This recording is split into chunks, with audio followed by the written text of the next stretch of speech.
नीली आंखें, curly hair, pink cheeks, nude lip colour और ब्लू जींस वाइट शर्ट के साथ ओवर साइड हुप्स में राहत तो एकदम ऐश्वर्या राय माफिक लग रही है। यह कहना था उसकी दोस्त नित्या का। यह बात सच भी थी, क्योंकि ऑफिस की एनुअल मीट के दौरान राहा को मोस्ट चार्मिंग गर्ल का टैग मिला था। राहा रिलेशनशिप कोच थी। उसका काम ऐसा था कि उसे हर फ़ोन कॉल रिसीव करनी ही होती थी और सभी मैसेज रिप्लाई करने होते। कोई कॉल मिस हो गई तो कॉल बैक भी करना होता। रिलेशनशिप कोच का काम ही ऐसा होता है कि उसे 24 घंटे ऑनलाइन रहना पड़ता है। न जाने उसकी कहीं कौन सी लाइनें किसकी लाइन क्लियर कर दे या लाइफ ही बना दे। राहा अपने काम को बहुत गंभीरता से लेती है, चाहे वह कितनी उलझी हुई क्यों ना हो, पर उसे अपने हर क्लाइंट का बड़े धैर्य के साथ जवाब देना पड़ता है। आज तेरे चेहरे पर 12 क्यों बजे हुए हैं राहा? यह सवाल नित्या ने पूछा था। कुछ नहीं यार, रात के 3 बजे से जग रही हूँ, राहा ने अपने फेयर फ्रिज को हवा से उड़ाते हुए कहा।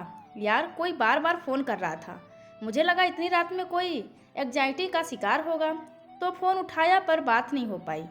कॉल बैक करने का मन तो नहीं था, क्योंकि ट्रू कॉलर आईडी पर उसकी प्रोफाइल मिस्टर आशिक के नाम से बनी हुई थी। नित्या बोली, राहा प्लीज़ ट्रू कॉलर पर सही प्रोफाइल की ही कॉल अटेंड करना। अगर रॉन्ग प्रोफाइल तुम्हारा क्लाइंट बना तो बॉस भड़क जाएंगे। बॉस अपनी कंपनी का प्रोफाइल कभी ख़राब नहीं करना चाहेंगे। तू सही कह रही है नित्या, मैं उसका कॉल ही नहीं उठाने वाली। यह सही इन्फॉर्मेशन दे दी तूने, थैंक्स मेरी जान, कहकर राहा ने नित्या को हक कर लिया।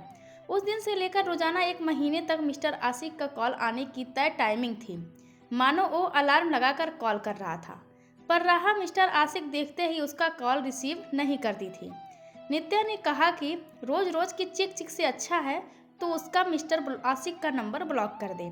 वैसे तो कंपनी में किसी कॉलर का नंबर ब्लॉक करने को मना ही थी, पर नहा धोकर कॉल करने के पीछे पड़े इष्ट मिस्टर आशिक से राहा अच्छी खासी परेशान हो गई थी।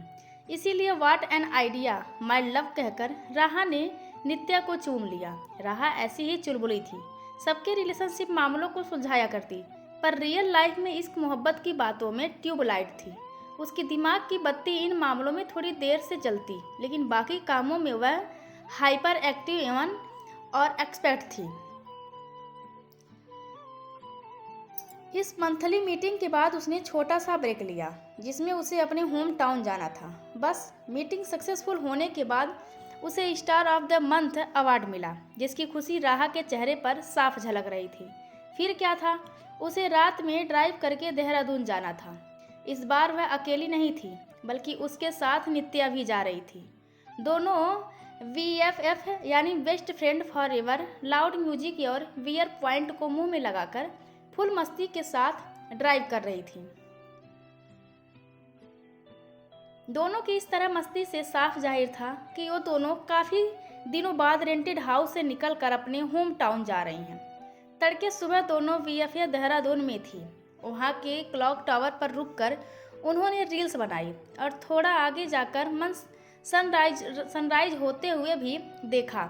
राहा पॉल्यूटेड एंटम फॉस्फेयर से इतना परेशान हो चुकी थी कि देहरादून का साफ सर्द मौसम उसको सुकून दे रहा था। थोड़ी देर बाद वे दोनों अपने घर पर थे। पापा आंगन में न्यूज़पेपर पढ़ रहे थे और राहा की गाड़ी का हॉर्न सुनते ही वे उछल पड़े थे। वहीं पास में सोई उसकी फेवरेट कैट मिमी कूद कर कार के बोनट पर बैठ गई थी। मम्मी किचन से भागती हुई राहा और नित्या के वेलकम के लिए आ खड़ी हुई थी। मम्मी की आंखों में आंसू थे। राहा महीनों बाद जो घर आई थी। मम्मा आप भी देख, नित्या कितनी स्लिम हो गई हो यार मम्मा, यह कहकर उसने सभी को हंसा दिया था। शाम के वक्त पापा ने बोनफायर लगाया और उस दिन बारबेक्यू का पूरा इंतजाम किया हुआ था, ताकि राहा और नित्या के लिए यह रात यादगार हो सके। राहा के पापा ने उसके सभी दोस्तों को भी इनवाइट कर लिया था, जिसका पता दोनों ही VFF को नहीं था। ये सभी गाजे बाजे के साथ ठुमकते हुए बारबेक्यू फूड के साथ मस्ती कर रहे थे। राहा खुशी से चिल्ला रही थी, ओ पापा थैंक यू कि आपने सभी को बुला लिया। वरना मुझे तो लग रहा था कि मैं इस बार अपने दोस्तों से बिना मिले ही चली जाऊंगी। सभी मस्ती कर रहे थे कि तभी वहाँ एक लंबा हैंडसम लड़का आया जो 90 दशक के कुमार गौरव जैसा लग रहा था। राहा के पापा ने आशीष का इंट्रो करवाया कि यह मेरे दोस्त का बेटा है। तुमको शायद याद नहीं होगा, तुम दोनों 5वीं क्लास में थी तब ये लोग दुबई शिफ्ट हो गए थे। ये आज शाम ही दुबई से यहाँ आया है। राहा मीट आशीष, इसने तुम्हें कई बार कॉल भी किया था। ये तुम्हारे साथ मिलकर देहरादून में रिलेशनशिप बेस्ड कंपनी के प्रोजेक्ट पर काम करना चाहता है। मैंने ही तुम्हारा नंबर दिया था इसे। हाय मिस्टर आशीष, कहते हुए राहा ने हाथ आगे बढ़ाया। हाय राहा, तुमसे मिलने के लिए मुझे 7 समंदर पार करके आना पड़ा। तुम मेरी कॉल ही नहीं उठा रही थी। आशीष ने उसे गहरी नज़र से भेदते हुए कहा। पर वाई मिस्टर आशीष? वो इसीलिए कि मैं और आप एक दूसरे को as a partner business partner जान सकें। पता नहीं राहा को 20 साल बाद देख रहे आशीष की जबान लड़खड़ाई थी।